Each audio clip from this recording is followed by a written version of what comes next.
Hoje nós iremos falar sobre a verdade sobre o dilúvio. A verdade sobre o dilúvio.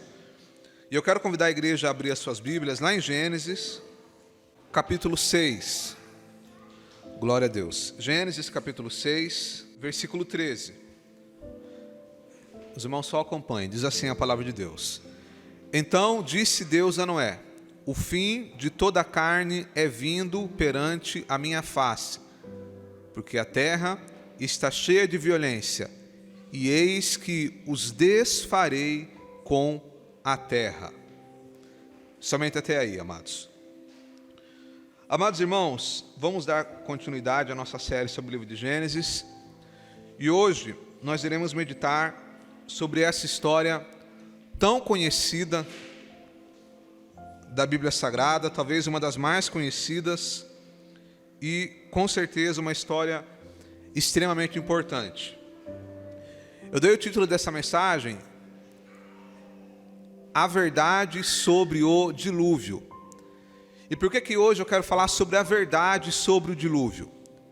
Porque o dilúvio, embora seja uma história extremamente conhecida, uma história que a gente contou várias vezes para as crianças, lá na escolinha bíblica, em casa, já viu desenho, tem músicas para crianças, mas é uma história que, embora seja tão conhecida, infelizmente, ao longo do tempo, foram criadas muitas ideias erradas sobre o dilúvio, justamente porque muitos filmes já foram feitos, novelas, séries, e não é estranho quando vem alguém falar sobre o dilúvio comigo com uma ideia totalmente equivocada, porque a pessoa ela viu em algum lugar, mas ela não sabe que a Bíblia não diz aquilo.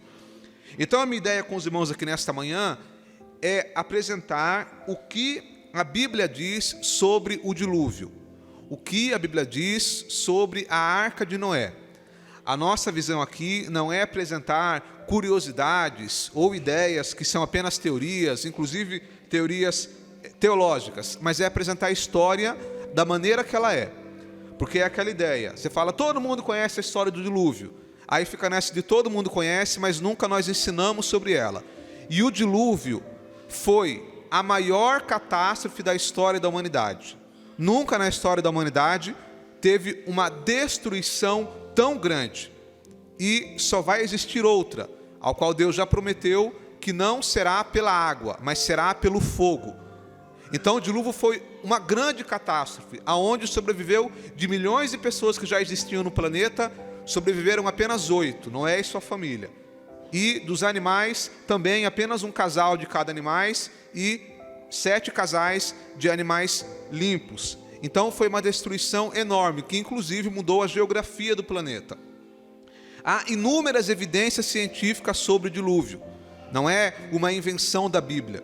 Muitas pessoas pensam que o dilúvio é uma mitologia, é uma historinha. Mas não, o dilúvio é um fato histórico, que há evidências científicas, arqueológicas e evidências também históricas. Você vai encontrar no mundo inteiro várias evidências que mostram que em algum momento da história houve um dilúvio a nível global. E você também vai encontrar em várias civilizações, quando você vai pesquisar sobre civilizações antigas, várias delas, inclusive civilizações que não tinham nada a ver com o judaísmo, elas falam de um grande dilúvio que aconteceu. É óbvio que cada uma delas conta de uma forma, mas nós sabemos que a verdade sobre o dilúvio é o que está descrito aqui na Bíblia Sagrada. Então o dilúvio é um fato histórico, é um fato real, e nós temos que acreditar dessa forma. Eu comentei com os irmãos no começo sobre a questão das crianças, que às vezes quando a gente vai contar essa história para crianças, não é muito estranho quando você vê lá um desenho do dilúvio, vê um barquinho e um monte de bicho em cima do barco, tudo bagunçado. Na verdade, tudo bem, até pode, mas na verdade esse tipo de ideia, ela não é a verdade sobre o dilúvio. A gente às vezes pensa que foi uma coisa bagunçada, que foi um monte de animal lá bagunçado dentro da arca. Não, foi uma coisa organizada. É um fato real, é uma história real. E quando eu desprezo a história do dilúvio, eu falo, não, isso daqui não é uma verdade, isso aqui é uma lenda, isso daqui é uma história fictícia. Eu estou desprezando toda a Bíblia Sagrada. Porque lá na frente o Senhor Jesus vai dizer assim: assim como foram nos dias de Noé, assim será também na minha vinda, na vinda do Filho do Homem. Ou seja, se eu disser que o dilúvio é uma história fictícia, eu vou estar dizendo por tabela que Jesus errou, porque ele encarava o dilúvio como uma história real, ele encarava o dilúvio como uma história que aconteceu. Mas aí algumas pessoas vão dizer assim: não, eu não posso acreditar no dilúvio, porque tem um monte de coisa lá que não faz sentido, que não tem lógica pela perspectiva da ciência. É óbvio que milagre não se explica, e eu não vou tentar aqui explicar milagre para os irmãos, que tem coisa que é milagre, é Deus que faz. Mas eu também quero mostrar que existem coisas aqui que foram explicadas. Para os irmãos terem uma base, o dilúvio, ele vai ser o capítulo 6, 7, 8 e um pouco do 9 também. Então Deus fez questão de deixar para nós descrito muitos detalhes sobre o dilúvio, inclusive sobre a arca, sobre as medidas da arca, sobre como que foi. Então, embora existem coisas no milagre que nós não sabemos e não devemos tentar explicar, mas existem coisas sim que estão explicadas na Bíblia e que passaram pelo filtro da ciência, da engenharia, e foram mostradas que tem total sentido, mesmo com toda a tecnologia de hoje, e eu vou mostrar isso para os irmãos daqui a pouco. Então, nosso objetivo aqui nessa manhã é mostrar a verdade do dilúvio, que não é uma história fictícia, é uma história real, e vamos meditar sobre o que isso pode ser aprendido e o que nós podemos extrair para os nossos dias. Então, em primeiro lugar, quando a gente fala do dilúvio, da arca de Noé, eu pergunto para os irmãos: qual que é o assunto principal dessa história? Quando você pensa assim sobre o dilúvio, qual é o assunto principal que você imagina, amado? Vamos lá, os irmãos podem falar. Quando alguém fala, a arca de Noé, qual que é o assunto principal da história?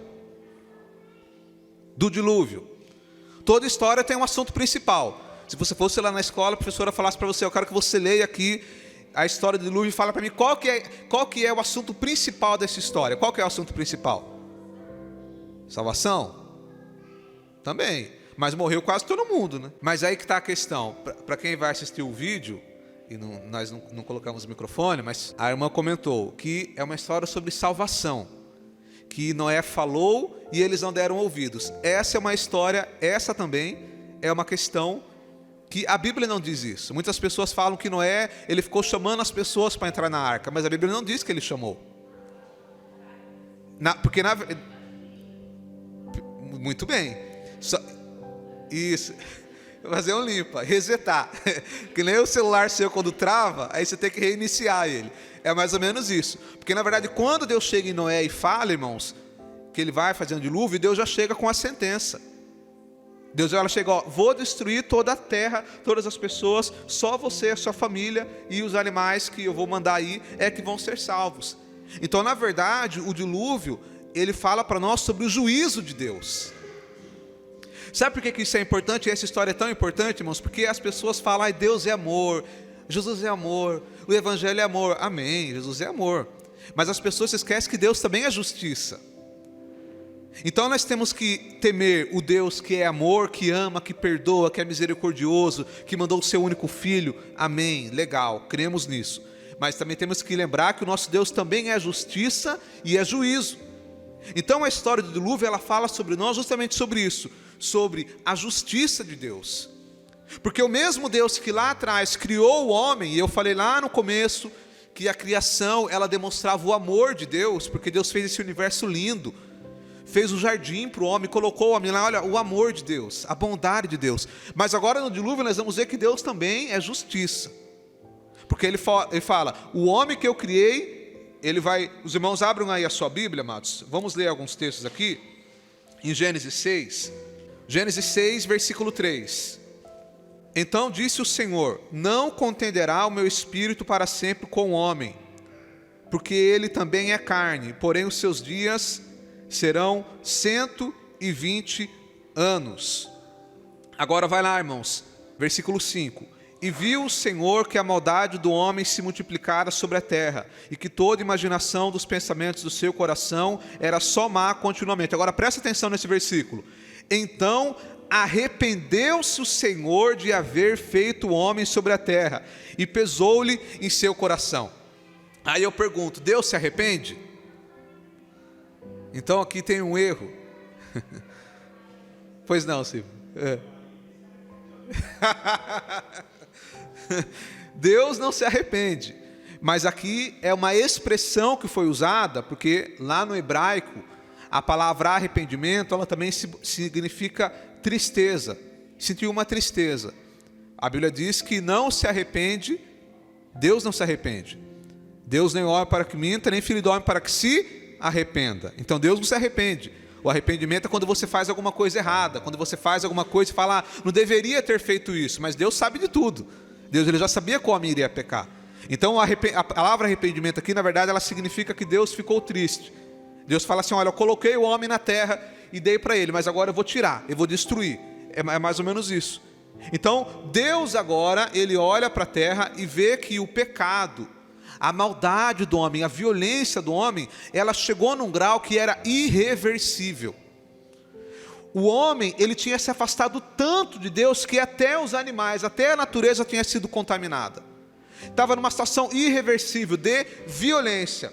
A Bíblia vai dizer no capítulo 7, amados, Gênesis 6 e 11. Gênesis 6, 11. A terra, porém, estava corrompida diante da face de Deus. Olha só, corrompida. Lembra quando eu falei sobre Noé? Que eu falei que Noé era um homem? Vamos ver quem lembra. Noé era um homem? Quem lembra, irmãos? A palavra, não, teve uma palavra que eu martelei aqui. Quem acertar vence. Noé era um homem íntegro. Noé era um homem íntegro. E o que significa integridade? Inteiro. Os irmãos estão com a memória fraca. Integridade é uma coisa inteira, completa. Então, Noé era um homem íntegro, mas a Bíblia vai dizer que a terra estava corrompida. Então, o oposto. E aí depois continua. E encheu-se a terra de violência. Olha só a situação do planeta, irmão. Tinha enchido de violência. E a violência, ela é totalmente oposta à natureza de Deus. Porque Deus é amor. Primeiro mandamento, amai a Deus sobre todas as coisas e o próximo como a ti mesmo. O resumo de toda a Bíblia, de todo o Evangelho é isso. Jesus disse, o que está escrito na lei? Qual é o resumo da lei? Amai a Deus sobre todas as coisas e o próximo como a ti mesmo. Se você fizer isso daí, você vai cumprir todo o resto da Bíblia, por tabela. Então, amar a Deus, amar o próximo. Está aqui, esse é o ideal de Deus, o amor. E qual que é o oposto disso? A violência. Porque a violência, ela é a demonstração clara, nítida, da falta de amor. Então, quando alguém, por exemplo, lá no sinal, o bandido lá, o marginal, ele vai lá numa pessoa, num pai de família, numa mulher, num jovem, e assalta a pessoa, rouba o celular dela e ainda mata a pessoa por causa de um celular, é a violência, mas além disso, é a falta de amor. Porque ele não tem amor pela pessoa, ele não tem compaixão daquela família que vai perder daquela pessoa que vai morrer. A violência. Então, por trás da violência sempre está a falta de amor. Então Deus olha para a humanidade e vê, a situação é irreversível. Essa geração aqui, ela se tornou uma geração má, uma geração perversa. E aí, ao Deus ver essa situação, ele percebe que ele precisaria reiniciar. Ele precisaria destruir e começar de novo. E aqui eu trago uma reflexão para os irmãos. Nos nossos dias, amados, não é diferente. A questão é que hoje nós temos leis que penalizam a violência, que penalizam muitas coisas, então algumas coisas não acontecem. Mas na nossa geração também está cada vez crescendo a falta de amor. Talvez as pessoas não matam o outro deliberadamente, até porque existem leis, mas cada vez mais as pessoas estão se tornando frias umas com as outras. Cada vez as pessoas estão se portando menos umas com as outras. É muito comum, esses dias eu estava vendo em países desenvolvidos, como Estados Unidos, casos de pessoas que vão para lá e se assustam com a frieza que as pessoas são. Pessoas que moram em um lugar, mudam para uma localidade e às vezes ficam 5 anos e nunca conversou com o vizinho, nunca trocou sequer um bom dia. Por quê? Porque as pessoas estão cada vez mais se afastando, as pessoas estão se esfriando. E a Bíblia diz que multiplicar a iniquidade, o amor de muitos se esfriaria. Então nós estamos vendo cada vez mais a sociedade indo também para um quadro, para uma situação onde realmente se tornará irreversível. Essa era a situação dos dias de Noé. Um quadro onde predominava a violência, a maldade e a falta de amor. Então Deus veio e aplicou o juízo. Então, a primeira grande lição dessa história é que nosso Deus é um Deus justo. Nosso Deus é um Deus que julga. Nosso Deus é um Deus que aplica a justiça. Possa ser que não seja para o mundo inteiro, que Ele vai vir e vai destruir agora. Mas às vezes a justiça de Deus, ela vem de forma individual. Às vezes a pessoa está totalmente fora da vontade de Deus, fazendo aquilo que é contrário à natureza de Deus, não se importando com a vontade de Deus, e aí o cálice da ira de Deus vai se enchendo, até que chega uma hora que Deus diz um basta. E é por isso que nós temos que temer a Deus. Nós não temos que ter medo de Deus, mas temos que temer a Deus, porque o temor ao Senhor é o princípio da sabedoria. Então, uma sociedade que não temia ao seu Criador, e aí Deus anuncia o dilúvio. O segundo ponto que eu quero falar agora é sobre a Arca de Noé. E eu quero ler com os irmãos em Gênesis, no capítulo 6, versículo 14. Faze para ti uma arca de madeira de gofer, farás compartimentos na arca e betumarás por dentro e por fora, com betume. E depois ele continua com a descrição da arca. E agora eu quero falar um pouco sobre a arca. Nós já entendemos o porquê que Deus ordenou o dilúvio. Deus chega para Noé e fala: Noé, não tem como mais, os homens se afastaram, então eu vou destruir a humanidade, eu vou mandar um grande dilúvio e vai sobreviver você, a sua família e os animais que eu estarei ordenando. E agora Deus ordena que Noé construa uma arca. E eu quero falar um pouco sobre a arca agora, porque algumas pessoas vão dizer que não tem nenhum sentido essa questão da arca. Como que isso foi possível? Há milhares de anos atrás, um homem construiu um barco desse tamanho, dessa magnitude, e nós vamos ver algumas coisas bem interessantes sobre esse assunto. Em primeiro lugar, eu quero reforçar aquilo que eu disse no começo, que milagre não se explica. Não adianta você querer ficar explicando milagre, porque milagre é o sobrenatural de Deus. Mas existem coisas que Deus deixou para nós. Então aquilo que Deus deixou claro aqui para nós, o nosso trabalho é apenas compreender e entender o que a Bíblia está dizendo. Então, eu quero falar aqui algumas coisas muito interessantes sobre a arca. Primeira coisa, irmãos, Deus chega para Noé e fala para Noé construir uma arca. Deus chega e fala o que Deus quer. Deus queria que Noé construísse uma arca. Segundo lugar, Deus fala para Noé como Ele queria que a arca fosse construída. Então Deus fala o que e Deus fala como. E em terceiro lugar, Noé constrói a arca.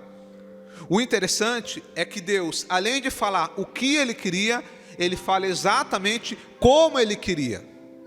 Ele fala: Noé, eu quero que você construa a arca nessa medida e nessa medida. Então Noé fez exatamente como Deus ordenara. A arca não foi uma invenção da cabeça de Noé, ela foi um mandamento da parte de Deus. E o interessante é que a arca que foi construída há milhares de anos atrás, ela passou pelo dilúvio e não afundou. Mas o Titanic, que foi construído pelas melhores mentes, afundou. Quer dizer, o milagre sobrenatural de Deus. Deus foi o engenheiro que produziu o projeto da arca. Primeira coisa, analisando hoje as medidas da arca, o que a engenharia de hoje fala sobre isso? No capítulo 6, versículo 14, que eu já li em diante, a Bíblia vai descrever as medidas da arca. O que os engenheiros falam hoje em dia quando eles analisam essa estrutura? Porque está descrito aqui as medidas da arca.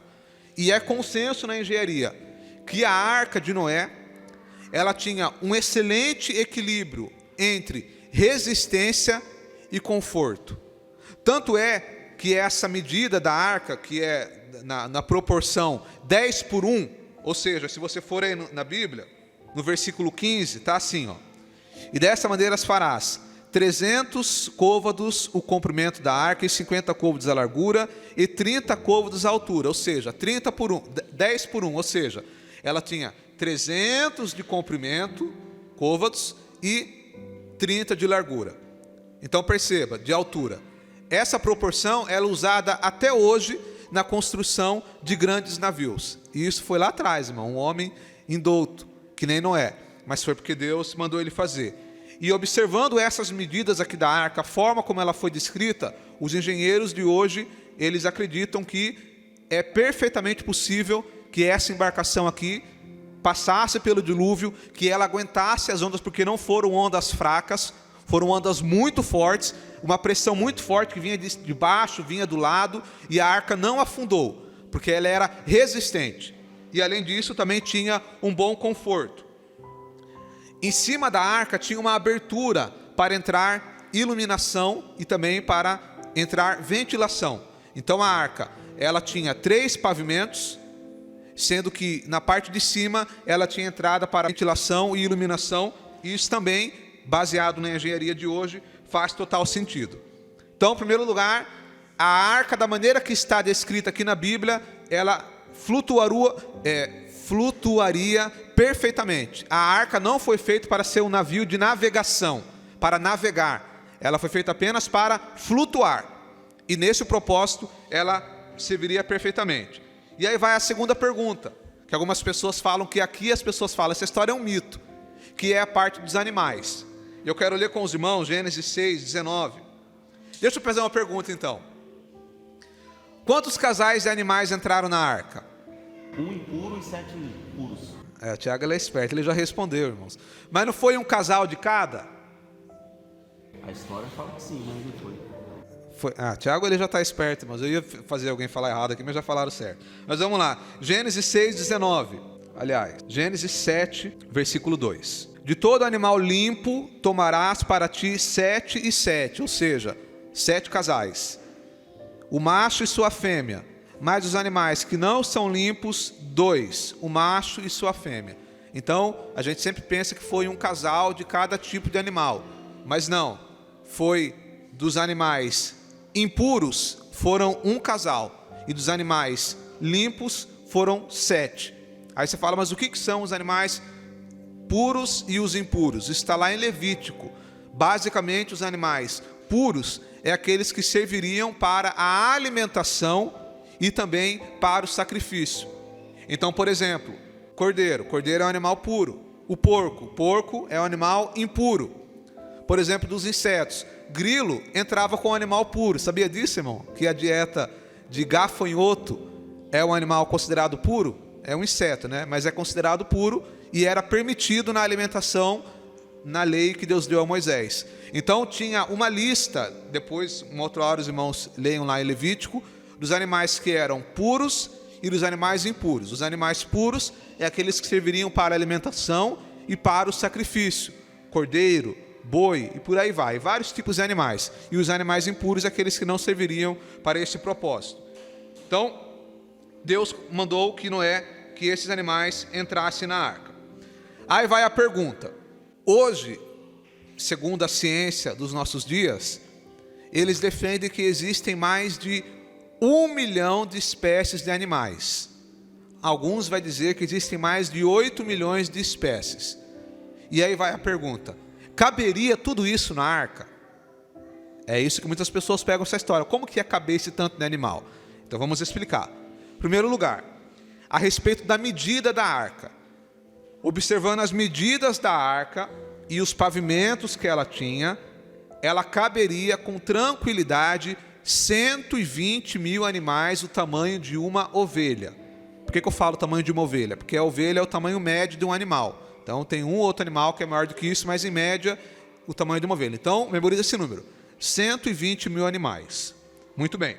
Só que a questão, amados, primeiro ponto, é que quando Deus vai ordenar que os animais entrem na arca, foi milhares de anos atrás, não era necessário que entrasse todas as variações de uma espécie. Bastava apenas entrar a espécie original daquele tipo de animal. Por exemplo, cachorro. Então imagine você que for entrar os cachorros na arca. Aí não, vai entrar lá um poodle, um pastor alemão, vai falando uma raça de cachorro. Shih Tzu, Yorkshire, vai lá. Pastor alemão, já falei. Vira-lata amarelo, vira-lata caramelo é clássico, né, irmãos? Toda rua tem um. Então não era necessário entrar todas as espécies de cachorros. Entrava um casal de cachorro. E aí depois que saíram da arca, ao longo dos anos, foi tendo as variações de animais. Então o que nós queremos dizer aqui? Que hoje nós temos cerca de 30 mil espécies de animais que se encaixariam na lista que Deus passou para Noé. Lembrando que peixe não entrou, tá, irmão? Por favor, animais marinhos, peixes não teriam necessidade de entrar. Então hoje a lista seria de cerca de 30 mil espécies. E eu já disse para os irmãos que caberiam 120 mil. Porém, além das espécies que eu falei que caberiam, tem, se você reduzisse ainda mais, apenas as espécies originais, apenas aqueles que começaram, seria cerca de 1000 espécies. Então, há quem diga, há alguns estudiosos que vão dizer que seria possível que tivesse na arca cerca de 4 mil animais. Alguns vão dizer o número de 30 mil. Mas só para os irmãos entenderem, e aqui depois eu vou mostrar para os irmãos aonde encontrar esses dados que eu estou falando, que tem base científica, depois no final eu vou falar. Mas eu quero apenas dizer para os irmãos que não foi necessário entrar 8 milhões de animais na arca. Poderia ter entrado apenas as espécies básicas que dariam aí, vamos dizer assim, 60 mil animais. Caberiam na arca tranquilamente. E aí vem para a próxima pergunta. Mas como que Noé cuidou desses animais por tanto tempo? Porque foi 370 dias, 1 ano. Como que ele cuidou desses animais? E aí tem outra explicação também muito interessante. Que, muito possivelmente, para colocar os animais na arca, por exemplo, uma girafa que chega, sei lá, a ter 7 metros de altura, precisaria entrar uma girafa de 7 metros de altura, amados? Sim ou não? Não. Deus não poderia mandar um filhotinho de girafa lá para a arca? Possivelmente foi isso que aconteceu. Deus mandou animais filhotes. E lembre-se, não era tão grande naquela época. Então, lembre-se que os animais não foi outra coisa que as pessoas inventaram, irmãos. Noé saiu caçando os animais. Lá caçou a girafa, caçou lá o leão. Não, irmão. A Bíblia diz que Deus mandou os animais. Foi Deus que mandou. Eles foram lá e foram entrando. Negócio organizado, amados. Então, essa parte que os animais entraram, eu vou ler com os irmãos.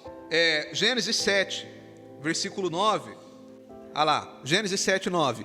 Entraram de 2 em 2 para Noé na arca, macho e fêmea, como Deus ordenara a Noé. Então os animais entraram, foi Deus que mandou. Falou lá para a ovelha, ovelha, vai lá e entra na arca. Falou lá para o cachorro, vai lá cachorro, entra na arca. E eles foram entrando, não foi Noé que saiu caçar. Agora a questão é que quando eles entram na arca, presta atenção, amado.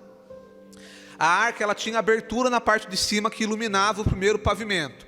Mas o segundo pavimento e o terceiro era escuro. E além de ser escuro, era frio. E aí há quem vai dizer, estudiosos vão dizer que a parte do segundo pavimento e do terceiro pavimento da arca era cerca de 4 graus. 4 graus é frio, irmão. Aí eu te pergunto, num ambiente de 4 graus, frio e escuro, o que você acha que o animal ia fazer? Parabéns, Tiago. Hibernar, processo de hibernação. É quando o animal dorme por longos períodos de tempo. E aí alguém vai dizer assim, mas tem animal que não hiberna. Lembre-se que nós estamos falando aqui de um milagre. Nós estamos explicando aquilo que cabe a nós. Então faz todo sentido que esses animais ficavam lá na arca e eles ficaram esse processo de 1 ano hibernando. Ou seja, eles acordavam a cada semanas ou meses, se alimentavam e depois voltavam a dormir. E um animal, quando ele está em processo de hibernação, tem 3 características. Primeiro, ele se alimenta pouco, ele come bem pouco. E aí vem uma outra curiosidade, como o pessoal fala, mas e o leão? O leão comeu o que na arca? Não existe nenhum animal na terra que é 100% carnívoro. Então olha, o leão, os animais carnívoros, eles poderiam ficar tranquilamente na arca, comendo mato, comendo alguma coisa lá que Noé pegou. Então perceba, os animais, no processo de hibernação, eles comem pouco. Porque imagina o volume de comida para esse tanto de animal, amado. Segundo, animais no processo de hibernação, eles produzem poucos resíduos. Teve até pregador que já fez pregação falando que na arca era um fedor lá dentro, era um mau cheiro, porque era muito animal. Temos que ver se era assim mesmo. Então, animal, quando ele está hibernando, ele produz pouco resíduo. E terceiro, ele cresce de forma lenta. O crescimento dele, o desenvolvimento dele é lento. Então é muito possível que muitos animais, quando entraram na arca, depois de 1 ano eles saíram, eles não tinham envelhecido tanto. Se era um filhote, não tinha crescido tanto. Então apenas estou mostrando aqui para os irmãos, e tudo isso tem base científica, que não é uma coisa de outro mundo, não é uma coisa sem sentido. Então, possivelmente, os animais que entraram na arca foram no máximo aí 60 mil animais, caberiam na arca tranquilamente. Possivelmente eles ficaram dormindo nesse período e não foi Noé que pegou os animais, foi Deus que mandou para a arca. E aí a outra pergunta interessante: Quanto tempo que demorou para Noé construir a arca? Eu quero que os irmãos leiam Gênesis 6:22. Assim fez Noé conforme tudo o que Deus lhe mandou, assim o fez. Então há um debate entre as pessoas sobre quanto tempo que demorou para Noé construir a arca. Alguns vão dizer que foi 50 anos, outros vão dizer que foi 100, outros vão dizer que foi 120. A Bíblia não diz. Mas a grande questão aqui, irmãos, preste muita atenção agora, é que com certeza para construir um barco desse tamanho não foi de uma hora para outra. Com certeza para construir um barco desse tamanho foi um trabalho imenso. E aí eu te pergunto, será que Deus não poderia ter feito outra coisa para salvar Noé? Será que Deus não poderia ter arrumado uma outra forma? Mas não, para que Noé e sua família fossem salvos, eles tiveram que construir a arca, e isso foi trabalhoso, isso demorou anos. E agora eu trago para nós, amados, uma lição que nós aprendemos aqui. O que Jesus disse lá na frente, que o reino dos céus é tomado à força. Então, não é porque Deus tem um plano, não é porque Deus ele quer realizar algo na nossa vida, que as coisas vão acontecer de forma fácil. Deus prometeu, não é? Eu vou livrar você e a sua família. Só que tem uma coisa, vocês terão que construir a arca. E isso foi um trabalho muito exaustivo. Eu já vi até num filme lá que eles mostraram que tinha uns anjos caídos ajudando Noé a construir a arca. Já vieram perguntar isso para mim, é verdade que tinha lá uns anjos ajudando Noé? Não tinha nada, irmãos, a Bíblia não diz. Foi Noé que construiu, possivelmente com os filhos dele. Teve algumas pessoas que já disseram assim para mim, mas é verdade então que quando Noé estava construindo a arca, ele chamava as pessoas para ajudar ele, e em troca disso eles poderiam entrar na arca, ou seja, ele estava vendendo ingresso para entrar na arca, passagem. A Bíblia também não diz isso. Então foi Noé e a sua família, e pode ter certeza, não foi fácil. Então nós aprendemos aqui uma lição, que aquilo que Deus tem para nós é o plano dele, mas serão coisas que nós iremos tomar com dificuldade, não vai ser fácil. E para finalizar, irmãos, a terceira questão agora é o dilúvio. Gênesis 7:11 diz assim: no ano 600 da vida de Noé, no mês segundo, aos 17 dias do mês, naquele mesmo dia, se romperam todas as fontes do grande abismo. Perceba, irmãos, não foi apenas água da chuva no dilúvio. Veio água de cima da chuva e água de baixo, porque a Bíblia diz que romperam as fontes do grande abismo, e as janelas do céu se abriram. E aí depois continua: e houve chuva sobre a terra 40 dias e 40 noites. Então, meu querido, foi a água que vinha de cima e a água que vinha de baixo, durante 40 dias. O dilúvio, ele não foi local. Algumas pessoas, já vi pessoas dizendo isso. Então perceba que a ideia da mensagem hoje é justamente essa, tirar as ideias equivocadas.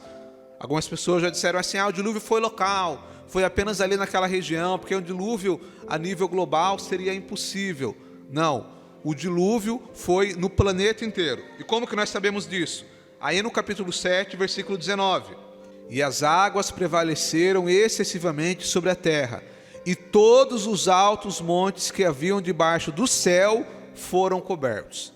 Todos os altos montes que haviam debaixo do céu foram cobertos. Então a Bíblia é clara quando diz que o dilúvio foi a nível global. Todo o planeta foi coberto pelas águas. Então, durante 40 dias e 40 noites, choveu excessivamente sobre a terra e inundou todo o planeta. Essa chuva e essa quantidade imensa de água possivelmente teve tsunamis, enfim, foi uma destruição enorme. Tirou a vida de todas as pessoas que estavam no planeta e também de todos os animais que tinham fôlego de vida. E é assim que a Bíblia diz. E agora, para finalizar, antes de nós finalizarmos, os irmãos que estão aqui, amanhã à noite, ou possivelmente no máximo terça, vocês vão entrar lá na página da nossa igreja no YouTube, e eu vou deixar na descrição alguns vídeos científicos sobre dilúvio. Depois vocês podem ver lá, com várias explicações e dados científicos mostrando que o dilúvio tem base científica, tem base arqueológica, tem base na física, tem várias explicações, depois os irmãos olham por lá, e quem estiver assistindo na internet é só olhar o link na descrição. Mas eu quero finalizar, amados, aqui, lendo o capítulo 7, para nós finalizarmos, o versículo 16. Abra comigo, amado. Capítulo 7, versículo 16, que diz assim: E os que entraram, macho e fêmea, de toda a carne entraram, como Deus lhe tinha ordenado, e o Senhor fechou por fora. Perceba, amados, que depois de tudo, o que Deus mandou Noé fazer. Noé entra na arca, os animais entram na arca, e agora a Bíblia vai dizer que Deus fechou a porta da arca por fora, de fora para dentro. Não foi Noé que fechou a porta, foi Deus que fechou. E essa, amados, é a grande lição dessa história. Porque a Bíblia diz, Jesus disse que assim como for nos dias de Noé, será também na vinda do Senhor Jesus. Nos dias de Noé, as pessoas estavam distraídas, ocupadas, cada um vivendo a sua vida, cuidando das suas coisas, e quando eles menos esperaram, vem o dilúvio, mas a porta da arca já estava fechada e eles não puderam entrar. E essa lição nós podemos trazer para nós, amados, porque nós também estamos prestes a de alguma forma ser tirados aqui dessa terra, seja pela vinda de Jesus ou seja pela morte. Mas a arca simboliza salvação. A arca ainda está com a porta aberta. A grande questão, Jesus disse assim: eis que sou a porta, eu sou o caminho, a verdade e a vida. Ninguém vem ao Pai se não for por mim. Jesus é o único caminho. Jesus é a única porta de salvação para o homem. Nenhuma outra religião, nada você vai encontrar salvação. É apenas em Jesus. E a porta está aberta. Mas uma hora essa porta vai se fechar. Assim como na parábola das 10 virgens, que elas estavam à espera do esposo, 5 adormeceram, todas elas adormeceram, mas 5 não estavam preparadas. E quando o esposo chegou, quando o noivo chegou, ele entrou e fechou a porta. Então a porta da arca aqui simboliza a porta da salvação. E é por isso que nós, amados, nós não podemos largar Jesus por nada. É por isso que nós não podemos abandonar a nossa fé por nada. Porque o juízo de Deus, a justiça de Deus virá sobre esse planeta.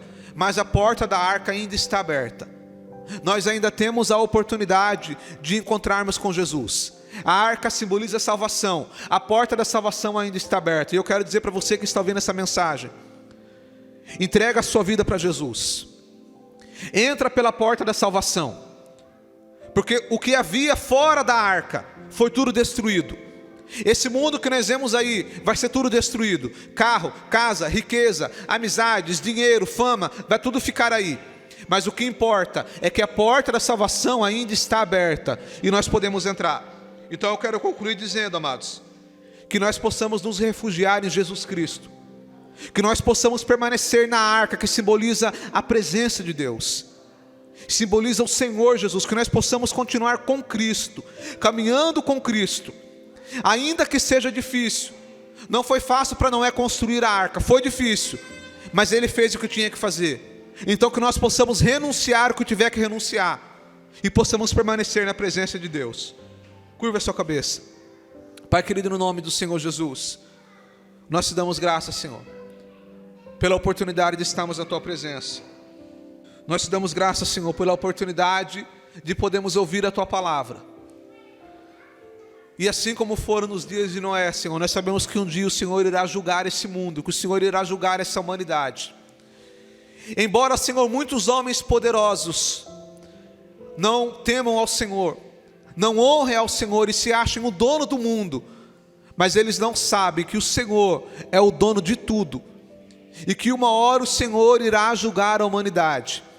Mas o Senhor abriu a porta da arca, e a porta está aberta, a porta da salvação, que é Jesus Cristo. Que nós possamos permanecer na tua presença, Pai. E se porventura essa mensagem chegar até algum lugar, a essa pessoa que talvez está fora da arca, está fora da tua presença, que está fora dos seus caminhos, mas que essa palavra, Senhor, que o Teu Espírito Santo possa tocar agora esse coração, e essa vida possa tomar uma decisão para o Senhor, e possa entrar na arca, Senhor, possa entrar na Tua presença, e andar com o Senhor Jesus, que nós possamos permanecer firmes na Tua presença, e andar com o Senhor. Esse é o nosso pedido, Pai, em nome do Senhor Jesus, amém.